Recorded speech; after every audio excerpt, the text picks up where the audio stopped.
Hey, party people. Wanted to talk to you today about tactics and the warpath.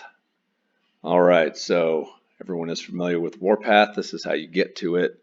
When your stamina bar fills up here, you can then do the warpath battle. This tells you what you will get as your rewards for it, for successfully beating it. Tactics. There have been questions on how do I get to my tactics, what do they do, everything like that. So this is your tactics. This tells you what each one of them does. This is exactly out of the tournament.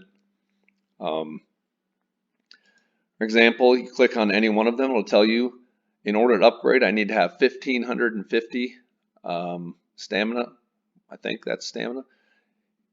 Right now, I've only got 220. The other important thing to notice too is that if you don't use this in campaign battles, you will not get proficient at it enough to upgrade. So even though you might have enough points to upgrade, you won't be able to upgrade until you reach the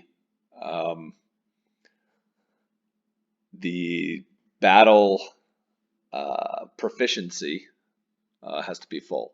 And once it's full, you can come down here and you can learn different tactics under your tactic. And the requirements are what level is your tactic, and then once you're at a level 3, you need 165 more plus 8 of these little swords, 16 of the gear, whatever those things all are, and then you can select it. And once you unlock all of these, you can switch back and forth between which ones you want to have enabled. And if you have if you have a tactic that you haven't learned yet, you'll have to come in. It'll be level 1, and it'll have a number there rather than a battle proficiency. You'll have a number of stamina to learn it. So how do you use this in battle? You can come in, select who you want to attack, get your formation. Over here on the far left-hand side, it says tactic. You click on that. You can select anything that you've learned. Now, you will not get battle proficiency from using these in regular attacks against players or against encounters or camps. You can only get the battle proficiency in using it against the campaign. And once you pick it for a tactic for any one of your settings, it'll stay there until you pick something else. And if you already have it selected, it'll say deselect. So make sure that you know which one is selected.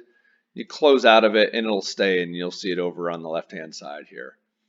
It's important, it's very important to use this during any rally, any raid, any attack.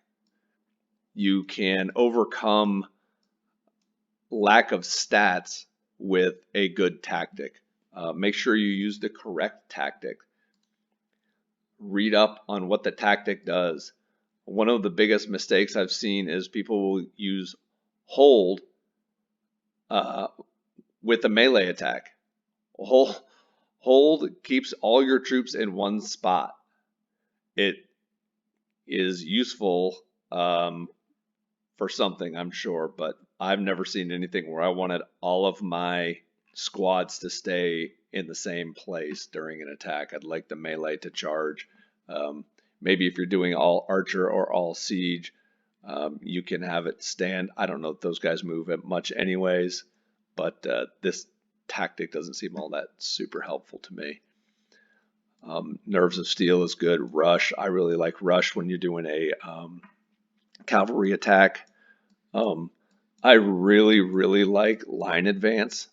Damage to your sword, spear, cavalry, and faction units. So if you're keeping track, that is almost all of your units. That's every melee unit is going to take less damage.